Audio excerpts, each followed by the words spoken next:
नमस्कार, स्वागत है आपका हमारे इस YouTube चैनल पर। मैं मुनमुन श्रीवास्तव आपका हार्दिक अभिनंदन करता हूँ। दिल्ली विश्वविद्यालय में जो है 2024-25 के जो एडमिशन्स हैं वो अब लगभग समाप्त हो चुके हैं और आप देख रहे हैं स्क्रीन पर मौजूद हैं DU के NC-Web की डायरेक्टर प्रोफेसर गीता भट्ट। और NC-Web BA और BCom प्रोग्राम, ये दो कोर्सेज जो है वो ऑफर करता है अपने 26 सेंटर्स पे। और इस बार क्या स्थिति रही इन सेंटर्स पे एडमिशन की, बात करने के लिए हम पहुंचे हैं प्रोफेसर गीता भट्ट के पास। स्वागत है मैम हमारे चैनल पर। आपसे जानना चाहते हैं मैम कि इस साल कैसा रहा NC-Web में एडमिशन का प्रोसेस।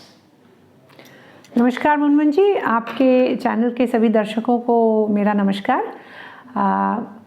आपको सबसे पहले तो धन्यवाद कि आपने मुझे अपने चैनल पर आमंत्रण दिया है इस विषय पर बातचीत करने के लिए।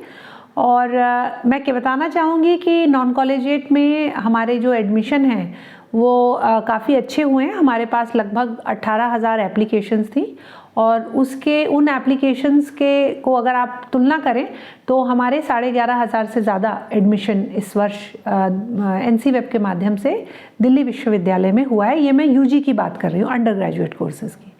और वैसे अगर आप देखें तो दिल्ली विश्वविद्यालय में नॉन कॉलेजिएट में पिछले 2019-20 के सत्र से लेकर हम लोग डेटा देख रहे थे तो हमारे जो एडमिशन्स हैं वो लगातार हर साल बढ़ते ही रहे हैं। और इसमें ये है कि BCom में थोड़ा हमारा कम बढ़त है, नंबर ऑफ स्टूडेंट्स का जो इंक्रीज़ हो रहा है वो हो रहा है लेकिन कम है इन कंपैरिजन टू BA। जो हमारा BA प्रोग्राम है उसमें हमारी नंबर ऑफ सीट्स बहुत ज़्यादा बढ़ी हैं जो फिल हुई हैं। और उस कंपैरिजन में इसमें मैं ये भी क्लियर करना चाहूँगी दर्शकों को कि अवेलेबल जो सीट्स हैं वो उतनी ही हैं। हम बात कर रहे हैं कि दाखिले कितने सीट पे हुए। अच्छा। तो जो दाखिले हुए हैं वो हमारे 2020 से आज तक बढ़ते जा रहे हैं। इतनी सीटें नहीं हैं जी हाँ, उसमें EWS का जब कोटा जुड़ा तो उसके हिसाब से सीटें बढ़ी हैं। तो अभी हमारे यहाँ 15,000 के प्लस करीब सीट्स होती हैं एडमिशन फर्स्ट ईयर में। तो बीते जो 5 साल का अगर हम देखें मैम 2020 से लेकर 24 तक तो जी कितना % जो है वो फोल्ड हुआ है एडमिशन? देखिए, हम अगर BA में देखें तो 2020 से लेकर 2023 तक हम अपना डेटा देख रहे थे तो उसमें लगभग 45% जो है बढ़ोतरी हुई है BA की सीट्स में एडमिशन की। जो सीट्स तो हमारी फिक्स्ड है लेकिन उसमें जो नंबर ऑफ स्टूडेंट्स जो एडमिशन लेते थे उसको अगर हम देखें तो वो 45% दाखिले ज़्यादा हुए। BCom में भी हमारे दाखिले बढ़े लेकिन उतने ज़्यादा नहीं पड़े। लगभग 2020 से 23 तक में 10% का थोड़ा बढ़ाव, 10% का सीट्स में बढ़ाव आया है। तो बड़ी हैं एडमिशन्स हमारे यहाँ बड़े हैं लेकिन BA में हमारे यहाँ एडमिशन्स नंबर जो है वो काफ़ी ज़्यादा बढ़ा जिन बच्चों ने दाखिला हमारे यहाँ लिया। आपके यहाँ मैम जो है वो जो 26 सेंटर्स हैं तो इनमें सबसे अधिक जो है वो एडमिशन किस सेंटर पे हुआ है? देखिए, जैसे कि हमारा जो मिरांडा हाउस का सेंटर है उसमें काफ़ी अच्छा एडमिशन हुआ है। हंसराज में एडमिशन अच्छा हुआ है। जिजिसन मैरी में एडमिशन अच्छा हुआ है।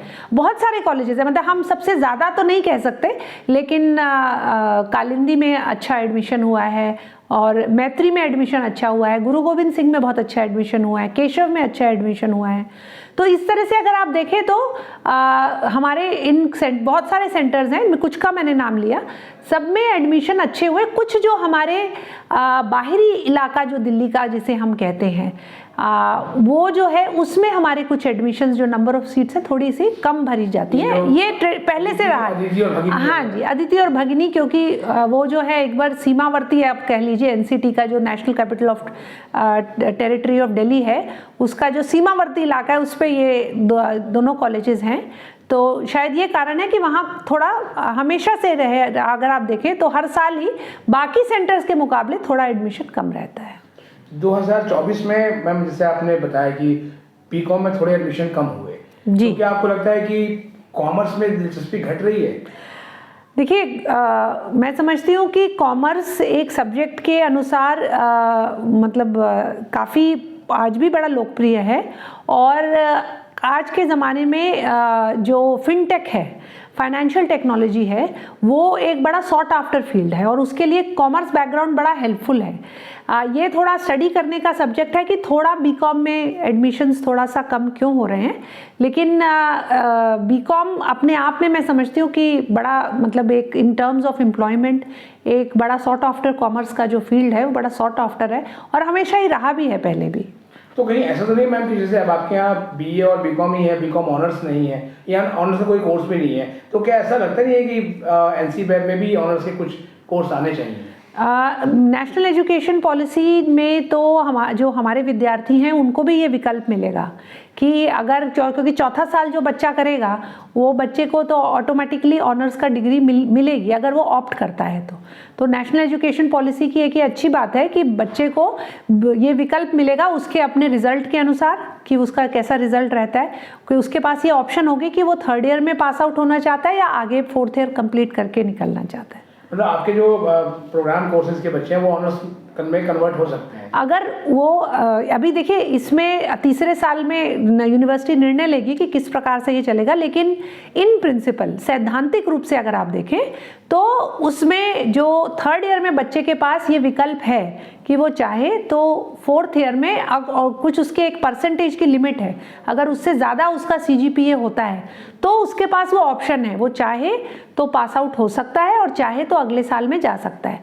हालांकि हमारे यहाँ जो विद्यार्थी आते हैं वो बच्चियाँ ज़्यादातर अब आपको जानते ही हैं कि जो सोशियो इकोनॉमिक मार्जिनलाइज सेक्शन से ज़्यादा बच्चियाँ नॉन कॉलेजिएट में आती हैं, तो वो चाहती हैं कि ज़्यादा से ज़्यादा वो अपने पाँव में जल्दी से जल्दी खड़ी हों। तो बाकी तो समय आने पे ही पता चलेगा, लेकिन एक अनुभव रहा है कि वो अभी पढ़ते हुए भी अपने आप जो है, बहुत से हमारे बच्चे हैं जो खुद अभी अर्न भी कर रहे हैं और लर्न भी कर रहे हैं खुद ही, क्योंकि हमारा तो वीकेंड में पढ़ाई होती है तो 5 दिन कई ऐसे बच्चे हैं जो काम भी करते हैं और साथ ही साथ वीकेंड में एनसीवेब में पढ़ाई करते हैं। एक कारण मैम जो है वो हम लोगों ने पता लगाया, जो स्टूडेंट्स ने बताया कि उन्होंने एनसीवेब में अप्लाई किया लेकिन वो नोएडा या गुड़गांव में रहते हैं, इसलिए उनको एडमिशन नहीं मिला एनसीआर में, क्योंकि एनसीवेब में शायद एनसीटी का नियम चलता है। तो क्या ऐसा नहीं है कि अब जो है वो नियम में परिवर्तन करके एनसीआर के बच्चों को भी अलाउ किया जाए? देखिए ये निर्णय तो मतलब ये निर्णय जो है ये हमारी नॉन कॉलेजिएट के कैपेसिटी से बाहर का निर्णय है और इस विषय पे तो मैं कुछ ज़्यादा नहीं कमेंट कर पाऊँगी, लेकिन ये है कि जो ध्येय था नॉन कॉलेजिएट को शुरू करने का, क्योंकि ये दिल्ली विश्वविद्यालय का मैं समझती हूँ पूरे देश भर में एक अनूठा संस्थान है जो कि शिक्षा के माध्यम से सही मायने में जो महिलाएं हैं उनका सशक्तिकरण कर रहा है। ये इस पूरे संस्थान को दिल्ली विश्वविद्यालय का ने इतनी मजबूती से जो खड़ा रखा है इतने वर्षों तक, अब 80 वर्ष पूरे होने को आए हैं। 1944 में ये संस्थान शुरू हुआ था और इसको इतनी मजबूती से खड़ा रखने का दिल्ली विश्वविद्यालय का जो ध्येय था वो यही था कि दिल्ली में रहने वाली कोई भी जो बच्ची है वो उच्च शिक्षा से वंचित नहीं रहनी चाहिए। और मैं आपको मुनमुन जी बताना चाहूँगी कि नॉन कॉलेजिएट के माध्यम से ऐसी बहुत सी बच्चियां हैं जो फर्स्ट जनरेशन ग्रेजुएट्स हैं, जो कि अपने पूरे परिवार में पहली ऐसी हैं जिन्होंने ग्रेजुएशन करी है दिल्ली विश्वविद्यालय से। तो ऐसी बच्चियों की संख्या काफ़ी रहती है हमारे यहाँ। तो एक ये शिक्षा के माध्यम से महिला सशक्तिकरण का जो यथार्थ में करने वाला कार्य है वो दिल्ली विश्वविद्यालय एनसीवेब के माध्यम से कर रहा है। तो मैम जो है वो आगामी वर्षों में, जैसे कि अभी एनसीवेब में तो एडमिशन कट ऑफ के आधार पे होते हैं 12+2 के मार्क्स के आधार पे जी, तो क्या सीयूटी में भी जो है वो जाने का है कि सीयूटी के जरिए दाखिले हो सकते हैं आने वाले दिनों में? देखिए तो आने वाले समय में ही इस बात पे निर्णय लिया जाएगा और अभी तो हम पिछले वर्षों में हमने 12वीं के रिज़ल्ट के माध्यम से एडमिशन करे हैं और जो बच्चियां जैसे हमारे यहाँ आती हैं उनके लिए एक ये सुविधाजनक माध्यम भी है उनके समझ के लिए, फॉर्म भरने के लिए, अप्लाई करने के लिए, क्योंकि वो बड़े सीमित साधनों से ऐसी बच्चियां हैं जो हमारे यहाँ पढ़ने आती हैं। तो अभी तक तो ये ठीक है, बाकी आगे का तो आगे इस साल में जो है वो 2024 की अगर बात करें, क्योंकि ओवरऑल तो आपने बताया कि जो है वो नंबर इंक्रीज हुआ है, 24 में दाखिले की पोजीशन क्या रही, कितनी सीटें खाली रहेंगी? 2024 में थोड़ा एडमिशन पिछले वर्ष से थोड़ा कम हुआ है, लगभग 4 से 5% आप कह सकते हैं कि कम एडमिशन हुआ है और वैसे आप देखें तो होता क्या है कि जैसे क्योंकि रिजर्वेशन पॉलिसी लगती है नॉन कॉलेजिएट में भी, क्योंकि हम दिल्ली विश्वविद्यालय का भाग है, और इस कारण से कुछ जो सीट्स है, जैसे ज़्यादातर जो सीट खाली रह जाती हैं वो ओबीसी की सीट्स, क्योंकि ये एनसी वेब में दाखिले के लिए आपको दिल्ली का जो रेजिडेंट होना जरूरी होता है। तो अगर आप देखेंगे तो दिल्ली में ओबीसी की संख्या कम है, ऐसे ही दिल्ली में एसटी की संख्या कम है।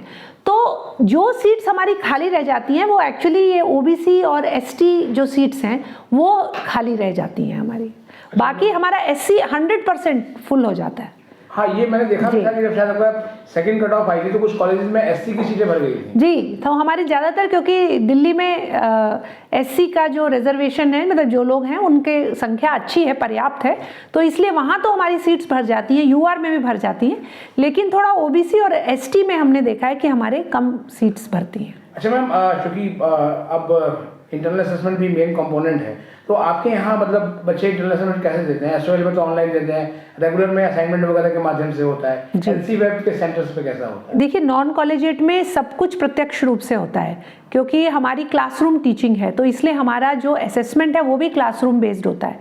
तो फिजिकल असेसमेंट होता है जिसमें बच्चों को असाइनमेंट दिए जाते हैं या टेस्ट, वो टीचर जिस प्रकार से निर्धारित करता है उस हिसाब से वहाँ एडमिशन जो असेसमेंट है वो प्रत्यक्ष रूप से होता है, क्लासरूम में होता है, टीचर के द्वारा लिया जाता है।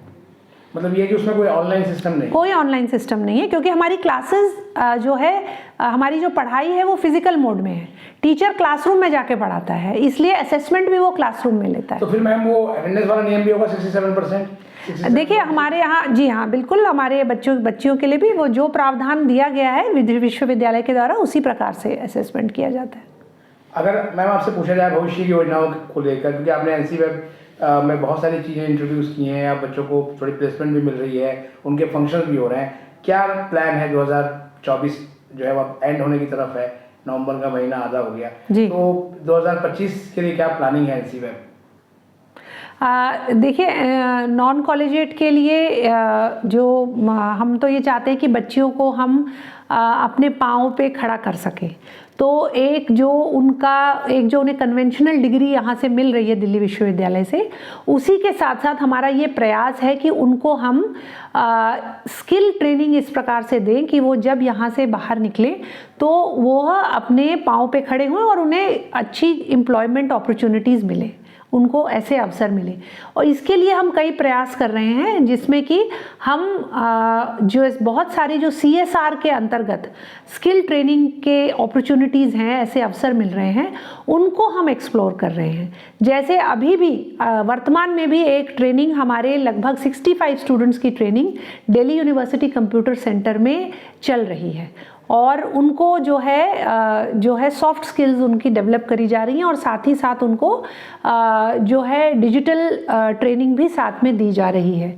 ऐसे ही हमारा एक MOU साइन हो रखा है एशिया फाउंडेशन के साथ, जिसमें हम स्किल टू वर्क का उनके लिए एक 25 आवर्स का ट्रेनिंग प्रोग्राम रहता है, जो कि हर सेंटर पे किया जा रहा है। तो अभी तक इसमें लगभग 800 से भी ज़्यादा हमारी बच्चियों को ट्रेन किया जा चुका है। उसमें जो पूरा का पूरा वो कोर्स है वो एक क्यूरेटेड कोर्स है। जैसे कि उदाहरण के लिए आपका माइक्रोसॉफ्ट के कई सर्टिफाइड कोर्सेज ऑनलाइन अवेलेबल है, उसको मुनमुन जी अगर आप या मैं करना चाहेंगे तो हम भी कर सकते हैं, लेकिन उसके लिए हमें पेमेंट करनी पड़ती है, पैसे देने पड़ते हैं। लेकिन ऐसा ही इसी प्रकार से जो है गूगल का भी ऐसे सर्टिफाइड कोर्सेज हैं। तो ये जो स्किल टू वर्क का कोर्स है, ऐसे अलग अलग जो कोर्सेज है गूगल का, माइक्रोसॉफ्ट का, IBM के, इन कोर्सेज को मिला के एक टोटल कोर्स बना है, जिसके लिए हमारी बच्चियों को कोई भी पैसा नहीं देना और उनको वो सर्टिफिकेशन मिलता है। तो ये वीज़ा के द्वारा फंडेड प्रोग्राम है, और इसमें हम जो है इन बच्चियों को ये सर्टिफिकेशन दे रहे हैं, और साथ ही साथ उनको जिस पर्टिकुलर कंपनी का वो सर्टिफिकेशन कोर्स उस पूरे कोर्स में बनाया गया है उसका भी सर्टिफिकेट मिल रहा है। तो इस प्रकार से, और उसमें से फिर जो बच्चियां आगे काम करना चाहती हैं, they are more well equipped, उनके पास स्किल है आज टेक्नोलॉजी जो है वो कोई भी ऐसा क्षेत्र नहीं रह गया है, फील्ड नहीं रह गया है जहाँ टेक्नोलॉजी का इंटरवेंशन ना हो। तो इसलिए जो ये स्किलिंग है, डिजिटल स्किलिंग है, वो हमारी बच्चियों के लिए बहुत ज़रूरी है। तो हमारा ये प्रयास रहेगा कि हम ऐसे ही और MOU साइन कर सकें या और CSR इनिशिएटिव्स में हमारी बच्चियों को इस प्रकार की ट्रेनिंग मिल सके।